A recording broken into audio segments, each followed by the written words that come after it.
எல்லாரும் very warm welcome இந்த மேடைக்கு. முதல்ல பார்கவி உங்ககிட்ட இருந்து ஆரம்பிக்க போறேன். பார்கவி சொல்லுங்க. வணக்கம், என் பேர் பார்கவி. நான் தஞ்சாவூர் மாவட்டத்திலேருந்து பட்டுக்கோட்டை பக்கத்தில் பாவாஜனூர் கிராமத்தில் வரேன். நான் படித்து வளர்ந்தது எல்லாமே நான் அம்மா வீட்டில் தான் வளர்ந்தேன். எனக்கு அப்பா இல்லை, அம்மா வீட்டில் தான் வளர்ந்தேன். நான் ரொம்ப படிக்க கஷ்டப்பட்டு வளர்ந்தவனா. நான் படித்து முடித்த உடனே வீட்டு கஷ்டத்தினால அம்மா மட்டும்தான் எனக்கு. அம்மாச்சி வீட்டில் வளர்க்குறனால ரொம்ப கஷ்டப்பட்டு நான் வளர்ந்தேன். என்னோட வாழ்க்கையில் நான் ஒரு முதல் வெற்றின்னு சொல்லலாம். நான் ரொம்ப கஷ்டப்பட்டு வளர்ந்தனால எனக்கு இங்கே சென்னைக்கு ஃபஸ்ட்டு வரும்போதே எனக்கு ஒன்றுமே தெரியலை. என்னடா புது ஊர், யார் யார் எப்படி இருக்க போகிறாங்கன்னு தெரியாமல் தான் நான் வந்தேன். ஆனால் இங்கே வெற்றி நிச்சயம் மூலியமாக நான் ஒரு நல்ல வேலையில் செலக்ட் ஆகி ஒரு நல்ல டிரான்ஸ் எனர்ஜி ப்ரைவேட் லிமிட்டடில் கம்பெனியில் நான் சேலரி வாங்கிட்டு இப்போ ஒரு நல்ல நிலமையில நான் இருக்கிறேன். என்னோட அம்மாவையும் நான் ஒரு நல்லா பார்த்துக்கிற மாதிரி எனக்கு ஒரு சந்தோஷம், ஒரு தைரியம் வந்திருக்கு. எங்கள் அம்மா மட்டும்னால எங்களுக்கு சொந்தமாக ஒரு இடம் இல்லை, வீடு கட்டல. அம்மாச்சி வீட்டில் இருக்கிறனால ரொம்ப கஷ்டப்பட்டு வளர்ந்தான். வீட்டில் திட்டுவாங்க, அம்மா இல்லையே அப்பா இல்லையே சொல்லி ரொம்ப கஷ்டப்பட்டு வளர்ந்தனால எனக்கு ஒரு ஆதரவு, எனக்கு ஒரு வெற்றி, என்னோட சந்தோஷம் எல்லாமே இந்த ஒரு மூலியமாக வெற்றி நிச்சயம் மூலியமாக நான் ஒரு சம்பாதிச்சு எங்கள் அம்மா நான் இருக்கம்மா, நீ கவலைப்படாதம்மா, நம்ம வீடு கட்டுவோம், நான் இருக்கேன்னு சொல்லிட்டு ஒரு தைரியத்தை நான் கொடுத்த முதல்வருக்கு ரொம்ப நன்றி சொல்லிக்கிறேன். என் லைஃப்பில் நான் படிக்கவே முடியாதுன்னு நினச்சி நான் டிகிரி ஒரு குவாலிஃபிகேஷனில் இருக்கிறேன்னா காரணமே அந்த புதுமை பெண் திட்டம் மூலியமாக எனக்கு வந்த காசு தான் எனக்கு ரொம்ப உதவியாச்சு. செமஸ்டர் ஃபீஸ் கட்ட முடியாமல் அழுது புலம்பி எல்லாட்டையும் ரொம்ப கஷ்டப்பட்டு நான் கேட்டேன். ஐயோ பணம் இல்லையே, நான் எங்கே போகிறேன், அந்த அளவுக்கு அம்மா ஓடி கடன் வாங்கி எனக்கு கட்டினாங்க. ஆனால் அந்த டயத்தில் எனக்கு புதுமை பெண் ரொம்ப உதவிச்சு. நான் எக்ஸாம் ஃபீஸாக இருக்கட்டும், என்னோட படிப்புக்கும் செலவு எல்லாம் ஒரு நோட்ஸ் வாங்குறதுக்காக இருக்கட்டும், அந்த பணம் எனக்கு ரொம்ப உதவிச்சு. நெக்ஸ்ட் இங்கே நான் இன்டர்வியூக்கு வரும்போது பிரேக்ஸ் இந்தியா ட்ரைனிங் சென்டரில் தான் நான் இன்டர்வியூ அட்டன் பண்ணேன். அங்கே வந்ததுக்கு அப்புறம் தான் எனக்கு தெரிஞ்சிச்சு இந்த மாதிரி வெற்றி நிச்சயம்னு ஒரு ஸ்கீம் எனக்கு அறிமுகப்படுத்தினாங்க. அங்கே வந்ததுக்கு அப்புறம் தான் நிறையா விஷயம் கற்றுக்கிட்டேன். ஐயோ கிராமத்துலேருந்து வந்த பொண்ணு ரொம்ப எனக்கு ஒரு எதுவுமே இல்லாமல் நான் வந்து இப்போ இவ்வளோ தைரியமா அம்மா நான் இருக்கம்மா, நீ கவலைப்படாத, நான் உனக்கு ஒரு நம்பிக்கை கொடுக்குற அளவுக்கு நான் வளர்ந்துருக்கிறேன்னா அதுக்கு தமிழ்நாடு முதல்வருக்கு நான் ரொம்ப நன்றி சொல்லிக்கிறேன். தமிழ்நாட்டு அரசுக்கும் நான் ரொம்ப நன்றி சொல்லிக்கிறேன். என்னோட வாழ்க்கை ரொம்ப புரட்டி போட்டுட்டுச்சு. எனக்கு ஒரு புது லைஃப்பை, புது மாற்றத்தை கொண்டு வந்திருக்கு. ரொம்ப தேங்க்யூ. தேங்க்யூ பார்கவி. அடுத்தபடியாக சரண்யா. வணக்கம், என் பேர் ஜனனி. ராமநாதபுரம் டிஸ்ட்ரிக்ட்லேருந்து அஞ்சுக்கோட்டைன்னு ஒரு சின்ன கிராமத்துலேருந்து வந்திருக்கேன். அப்பா விவசாயம், அம்மா விவசாயம். நாங்கள் 3 பொண்ணுனாலே எங்கள் ஊரில் வந்து ஒரு மாதிரி தப்பாக தான் பேசுவாங்க. ஏன்னா மூணு பொண்ணு எப்படி கல்யாணம் பண்ணி கொடுப்பெல்லாம் பேசியிருக்காங்க. நான் காலேஜ் போகும்போதெல்லாம் பேசியிருக்காங்க. ஆனால் அதையும் தாண்டி நாங்கள் 3 பேரும் நல்லா படித்து நல்ல நிலைமைக்கு வரணும்னு எங்கள் அம்மா அப்பாட்ட வாக்கு கொடுத்துருக்கோம். அதே மாதிரி எங்கள் அக்காவுக்கு இப்போ மேரேஜ் ஆக போகிறதுனால வீட்டில் இருக்காங்க, வேலை பார்க்க முடியல. இப்போ நான் ஒரு ஆள் தான் வேலை பார்த்து எங்கள் வீட்டில் குடும்பத்தை பார்த்துட்டு இருக்கேன். மழை பெஞ்சா கூட எங்கள் அப்பா தூங்க மாட்டாங்க, எந்திரிச்சு தான் உட்காந்துருப்பாங்க. ஏன்னா எப்போ வேணா வீடு இடிச்சு விழுவோம். அதனால எங்கள் அப்பா விவசாயம் பண்ணுற டயத்தில் ரொம்ப கஷ்டப்படுவோம். ஏன்னா சாப்பிட்றதுக்கு அரிசி இருக்காது, ரொம்ப கஷ்டம். வீடு எப்போ வேணா இடிச்சு ரொம்ப நாள் எங்கள் அப்பா தூங்காமல் இருந்திருக்காங்க. எங்கள் அப்பா உடம்பு வலியோட ரொம்ப நாள் தூங்காமல் இருந்திருக்காங்க. அதெல்லாம் எங்களுக்கு தெரியும். ஆனால் நாங்கள் எங்கள் அப்பா முன்னாடி காட்டிக்கிறது இல்லை. பல நாள் காலையில் 4 மணிக்கு போயிட்டு விடிய காலம் 4 மணிக்கு போயிட்டு அவங்க வர்றதுக்கு நைட்டு 12 மணி 1 மணிலாம் ஆகும். உடம்பு ஒடியெல்லாம் தூங்கியிருக்காங்க. ரொம்ப வாட்டி மறந்துக்காமல் எங்கள் அப்பா தூங்கவே மாட்டாங்க. அந்த கஷ்டத்துலலாம் நாங்கள் பார்த்துட்டு இதுக்கப்புறம் நாங்கள் சும்மா இருக்கக்கூடாது, நல்லபடியாக படித்து நல்லபடியாக பெரிய நிலைமைக்கு வந்து எங்கள் அப்பா எங்கள் அம்மா நல்லபடியாக பார்த்துக்கணும்னு நினச்சி நாங்கள் 3 பேரும் நல்லபடியாக படித்தோம். என் தங்கச்சி படிச்சுட்டு இருக்கா, அக்காவுக்கு இப்போ மேரேஜ் ஆக போகிறதுனால வீட்டில் இருக்காங்க. இப்போ நான் ஒரு ஆள் எங்கள் அப்பா அம்மா நல்லபடியாக பார்த்துக்கணும். அதுக்கப்புறம் தான் வெற்றி நிச்சயம் மூலம் நான் படிச்சுட்டு இருக்கும்போது வேலை நிறைய வாட்டி தேடிட்டு இருக்கும்போது வெற்றி நிச்சயம் மூலமாக எனக்கு எம்ப்ராய்டரி சொல் கம்பெனிலேருந்து எனக்கு ஒரு அப்ளிகேஷன் போட்டு அங்கேருந்து எனக்கு கால் பண்ணி ஹாஸ்டல் ஃப்ரீ, உங்களுக்கு இன்டர்வியூ நடக்கும் போது எனக்கு எல்லாமே சொல்லிட்டாங்க. ஹாஸ்டலும் ஃப்ரீயாக இருக்கும், சாப்பாடு ஃப்ரீ, அங்கேயே எனக்கு ட்ரைனிங் கொடுத்து அங்கேயே எனக்கு நல்லபடியாக கற்றுக் கொடுத்து எனக்கு ஸ்காலர்ஷிப்பும் கொடுத்து நல்லபடியாக சம்பளமும் கொடுத்து அங்கேயே என்னை வேலைக்கு சேர்த்துருக்காங்க. எம்ப்ராய்டுக்கும் வெற்றி நிச்சயத்துக்கும் ரொம்ப மனமார்ந்த நன்றி சொல்லிக்கிறேன். இப்போ வேலையில் இருக்கீங்க? இப்போ நான் வேலையில் இருக்கேன், என் குடும்பத்தையும் நல்லா பார்த்துக்கிறேன், நானும் நல்லா இருக்கேன். சூப்பர், வாழ்த்துக்கள். That was Janani for us. அடுத்தபடியாக சரண்யா, நீங்க சொல்லுங்க. நான் சரண்யா, திருப்பரங்குன்றம் மதுரையிலேருந்து வரேன். நான் வந்து வீட்டுக்குள்ளே இருந்த ஒரு பொண்ணு. என்னோட நேட்டிவ் வந்து தேனி. 4வது பொண்ணு. நான் வீட்டுக்குள்ளே இருந்தேன். எல்லாத்துக்குமே அப்பா தம்பி அப்படின்ட்டு அவங்களவே எதிர்பார்த்துக்கிட்டு இருந்தேன். நான் ஒன்றுமே செய்ய மாட்டேன். ஒரு 10க்கு 10 ரூம் இருந்தால் போதும், ஒரு புக் இருந்தால் போதும். நான் அந்த ரூமுக்குள்ளே இருந்து மதுரைக்கு வரும்போது கணவரும் அப்படித்தான். அதுக்கப்புறமா நான் வந்து கணவரை டிபெண்ட் பண்ணி இருக்க ஆரம்பித்தேன். அதுக்கப்புறமா என்னோட வீட்டுக்கு பின்னாடி தான் சாய் ட்ரைனிங் சென்டரில் தான் அவங்க தான் சொன்னாங்க, தமிழ்நாடு அரசு வெற்றி நிச்சயம் மூலமாக நீ படிப்பா, முன்னாடி போ அப்படின்னு சொன்னாங்க. அப்போ பிராட்பேண்ட் டெக்னீஷியன் அப்படிங்கிற கோர்ஸையும் எனக்கு கொடுத்து முடித்த உடனே 98% நான் ஸ்கோர் பண்ணேன்.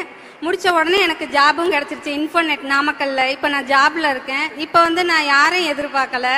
சென்னைக்கு இது என்னோட முதல் பயணம். சென்னைக்கு முதல் முறையாக வரேன். நானா தனியாக வரேன், யாரும் இல்லை. அப்பாவோ தம்பியோ இல்லை என் கணவரோ யாரும் இல்லை. நான் தனியாக வரேன். இப்போ என்னென்னா பிங்க் பஸ் மிஸ் பண்ணிட்டா கூட பரவாயில்ல, நான் ஆட்டோவில் போகிறேன் அப்படின்னு சொல்கிற அளவுக்கு இருக்கேன். தமிழ்நாடு முழுக்க நாங்கள் ஜாலியாக சுற்றிட்டு இருக்கோம் சார். ரொம்ப நன்றி. இது மட்டும் இல்லை, எல்லா இதையுமே நான் அனுபவிச்சுட்டேன். பிகாஸ் நான் வந்து டெலிவரி கொண்டு நான் வெளியில் போக மாட்டேன் அப்படிங்கிறனால இப்போ வந்து ஆரம்ப சுகாதார நிலையம் எல்லாம் பக்கத்துலேயே இருக்குது, ஏரியாக்குள்ளே இருக்குது. நானாக போனேன் அப்படிங்கும்போது அதையும் நான் யூஸ் பண்ணிக்கிட்டேன். டாக்டர்ஸ் எல்லாம் அவ்வளோ அழகாக கவனிச்சாங்க என்ன.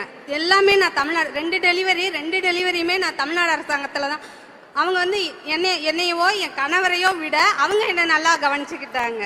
எல்லாமே நான் அனுபவிச்சுட்டேன் சார். தமிழ்நாடு முழுக்க ஜாலியாக சுற்றுவேன். நிஜமாவே என்னை சென்னைக்கு கூப்பிடும்போது கூட நான் திருப்பரங்குன்றம் மலை மேலே நின்று கத்திட்டு வந்திருக்கேன், நான் ஜெயிச்சுட்டேன் முருகா அப்படின்னு சொல்லிட்டு வந்திருக்கேன்.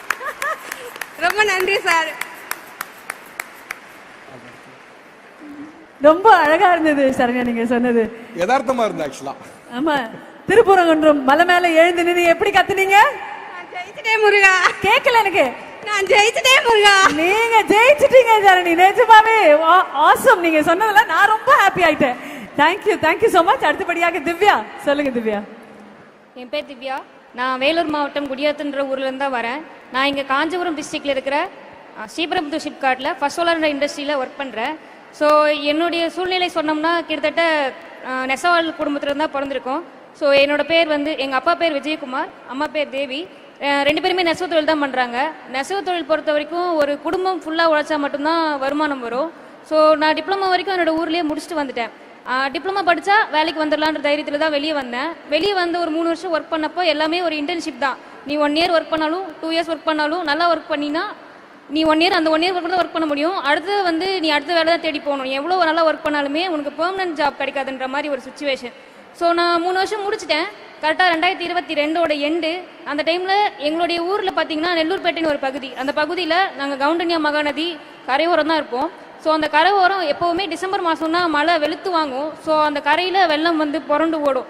ஸோ ஒவ்வொரு இயர் எண்டுமே எங்களுக்கு ஒரு திருப்பு முனையாக தான் இருக்கும். உயிர் இருக்குமா இருக்காதானே தெரியாது. அந்த மாதிரி மழை தண்ணி வெள்ளம் வந்துடும். வீட்டில் இருக்க எங்கள் அம்மா அப்பா என்ன பண்ணுவாங்கன்னா எங்களெல்லாம் வெளியே அமிச்சிட்டு அம்மா அப்பா மட்டும் வந்து வீட்டிலே இருப்பாங்க. ஏன்னா வந்து வீட்டில் இருக்க பாத்திரம்லாம் அடிச்சுட்டு போயிடும். ஸோ எங்களோட சர்டிஃபிகேட்லாம் பாதுகாக்கிறதுக்காக வீட்லேயே எல்லாத்தையும் தலைக்கு மேலே தூக்கி பிடிச்சிட்டு வீட்லேயே உட்காந்துட்டு இருப்பாங்க. ஸோ ஒரு 3 நாள் ஆக தண்ணி குறைய தான் அவங்களால வெளியவே வர முடியும். ஸோ அந்த மாதிரி சூழ்நிலையில் கவர்மெண்ட் என்ன பண்ணாங்கன்னா உயிர் சேதம் எதுவும் ஆயிடக்கூடாதுன்றதுக்காக அங்கே ஒரு 300 குடும்பம் இருந்தது. அந்த 300 குடும்பத்தையும் வந்து வெளியேற்றிட்டு அந்த வீடெல்லாம் இடிச்சிட்டாங்க. ஸோ இடிச்சிட்ட பிறகு எங்களுக்கு வாழ்வாதாரம் இல்லை. நாங்கள் வாடகை வீடு தேடி வேறு இடத்துக்கு போக ஆரம்பிச்சிட்டோம். எனக்கும் 3 வருஷம் ஒர்க் முடிஞ்சிருச்சு. எனக்கு வீட்டில் வேலை இல்லை. ஸோ நான் வெளியே போக ஆரம்பித்தேன். இன்டர்வியூவே தேட ஆரம்பித்தேன். எனக்கு நிறைய கிடைக்கல. போயிட்டு ரிட்டர்ன் வந்துடுவேன். ஸோ அம்மா அப்பாவுக்கும் வேலை இல்லை, நெசவு தொழில், வீடு இல்லாதனால வாடகை வீட்டிலலாம் போயிட்டு பண்ண முடியாது. ஸோ அம்மா அப்பாவுக்கும் வேலை இல்லை. என் அக்காவும் கொஞ்சம் கஷ்டப்பட்டு இருந்தா, சென்னையில் ஒரு ட்ரைனிங்காக இருந்தா. ஸோ வீட்டில் யாருக்கிட்டையுமே ஒரு வருமானமே இல்லாத நிலமையில எனக்கு 2022 எண்டில் ஒரு கால் வருது. ஃபர்ஸ்ட் சோலார் ஒரு இண்டஸ்ட்ரி வரப்போகுது. அதில் வந்து உமன்ஸ்க்கு அதிகமாக வேலை வாய்ப்பு கொடுக்க போகிறாங்க, நீங்கள் கண்டிப்பாக வந்து ஜாயின் பண்ணணும்னு சொன்னாங்க. ஸோ ஃபர்ஸ்ட் நாள் இந்த கரெக்டாக இன்னைக்கு டேட்டில் தான் வந்து டிசம்பர் 12க்கு நான் 2022 எண்டில் கரெக்டாக இன்டர்வியூ அட்டன் பண்ணுறேன். முதல் நாளே பார்த்துட்டு நீங்கள் மலேசியா வரைக்கும் போகணும், கண்டிப்பாக மலேசியாவில் போய் ட்ரைனிங் அட்டன் பண்ணிட்டு வரணும் அப்படின்ற மாதிரி நான் அனுப்புனாங்க. ஸோ எங்கள் வீட்டில் வந்து கரெக்டாக எப்படின்னா போனால் 6 மணிக்கு ரிட்டன் வீட்டுக்கு வந்துடணும், அந்த மாதிரி ஒரு இதுதான். ஸோ உமன்ஸில் வெளியே அனுப்பக்கூடாதுன்ற மாதிரி ஊரில் இருக்கிறவங்களும் ரெஸ்ட்ரிக்ஷன் பண்ணாங்க. ஆனால் அப்பா அம்மாவில் கன்வின்ஸ் பண்ணி மலேசியா வரைக்கும் போயிட்டு ஒரு 3 மாதம் ட்ரைனிங் அட்டன் பண்ணிவிட்டு திருப்பி சென்னை வந்தேன். சென்னை வந்ததுக்கப்புறம் ட்ரைனிங் பார்த்துட்டு நல்லா பர்ஃபார்ம் பண்ணுறாங்கன்னு சொல்லிட்டு திருப்பியும் யூஎஸ்க்கு அனுப்புனாங்க. ஸோ அதெல்லாம் நம்ம வாழ்நாள்லயே பார்க்க முடியாத ஒரு இடம். நம்மளுடைய உலகத்தோடைய அடுத்த எண்டு அந்த இடத்துக்கு போயிட்டு அங்கேயும் போய் ஒரு 4 மாதம் ட்ரைனிங் அட்டன் பண்ணிட்டு தான் வந்தேன். வந்ததுக்கப்புறம் வெறும் டெக்னீஷியன் ரோல் மாறி இப்போ நான் ஒரு சூப்பர்வைசர் ரோலில் இருக்கேன். எனக்கு ஒரு 10 பேர் வந்து நான் அவங்கள லீட் பண்ணிக்கிட்டு இருக்கேன். ஸோ அது மட்டும் இல்லாமல் என்னால் டிப்ளமா படிக்க முடிஞ்சது. 97% எடுத்துமே சூப்பர்லேட்டிவ் டிஸ்டிங்ஷன் வாங்கி முடியுமே அம்மா அப்பாவால் முடிஞ்ச அளவுக்கு படிக்க வச்சாங்க. ஸோ அது என் கரியர் எண்ட் ஆயிடுச்சுன்னு நினச்சேன். ஆனால் இப்போயும் என்னோட இண்டஸ்ட்ரியில் எனக்கு வந்து சப்போர்ட் பண்ணி இன்ஜினியரிங் படிக்க வைக்கிறாங்க. இப்போ அட்வான்ஸாக எனக்கு வந்து இன்ஜினியரிங் நான் பண்ணிக்கிட்டு இருக்கேன். ஸோ இவ்வளோ முக்கியமான ஒரு விஷயம் நடந்திருக்குன்னா என் வாழ்க்கையோட திருப்பு முனை இந்த வேலை வாய்ப்புனால மட்டும்தான். ஸோ இதை மட்டும் நான் எப்பவுமே மறக்க மாட்டேன். தேங்க்யூ. தேங்க்யூ. மலேசியாவுக்கு போயிட்டு அப்புறம் யூஎஸ்க்கு ட்ரைனிங் போயிருக்கீங்களா? Wow, super, fantastic. மேடையில் வந்து நீங்கள் ஒருத்தர் பேசும்போது ரொம்ப ரொம்ப பெருமையாக இருக்கு, சந்தோஷமாக இருக்கு. நீங்க எல்லாருமே உங்களுடைய வெற்றியை சேர்ந்து தான் கொண்டாடுறோம். ஆக்சுவலா வீடு கட்டிட்டீங்களா? அது சொல்ல மறந்துட்டேன், கட்டிட்டோம். சூப்பர் மேடம், வீடு கட்டிட்டீங்கன்றத சொல்ல மறந்துட்டீங்க. அவ்வளோ பிஸியாக இருக்கும் நம்ம இன்ஜினியரிங்லாம் படிச்சுக்கிட்டு. ஆனால் உங்களுடைய டிப்ளமாக்கும் சரி, உங்களுடைய இன்ஜினியரிங் கோர்ஸுக்கும் சரி, உங்களுடைய ட்ரைனிங்க்கும் சரி, மலேசியா யூஎஸ்க்கும் சரி, இதோ வீடு கட்டினதும் சரி, இங்கேருந்து வாழ்க்கையில் நடக்க போகும் எல்லா விஷயங்களுக்கும் all the very best and congratulations. Thank you so much. You make us proud. தேங்க்யூங்க, தேங்க்யூ வெரி வெரி மச். ஆக்சுவலாக தமிழ்நாடு கொண்டு வந்திருக்க டெவலப்மெண்ட் மாடலில் ஒன்று வந்து என்னன்னா, நிறைய தொழில் நகரங்கள் உருவான போதும் கூட அதில் பெண்களுக்கான வேலை வாய்ப்பு எவ்வளோ இருக்குங்கிறத தொடர்ந்து என்ஷூர் பண்ணிட்டே வந்ததோட விளைவு தான் இன்னைக்கு இவ்வளோ பெண்களை, நம்ம தமிழ் பெண்களை இந்த மேடையில் நெஞ்சு நிமிர்த்தி நிற்க வச்சிருக்கு. Thank you team, thank you.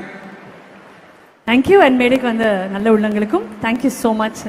True rock stars, thank you. நம்ம கொடி பறக்கிற காலம் வந்தாச்சு, வெற்றி வெட்டி வெடிக்கிற நேரம் வந்தாச்சு.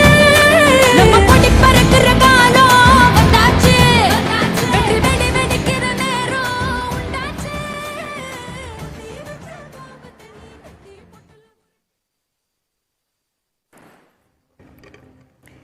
நமக்கு சொந்தமாக ஒரு வருமானம் இருக்கு அப்படின்னாலே இவங்களுக்குள்ள இருக்கிற தன்னம்பிக்கை, அந்த கான்ஃபிடன்ஸ் லெவல்ஸ் அவ்வளோ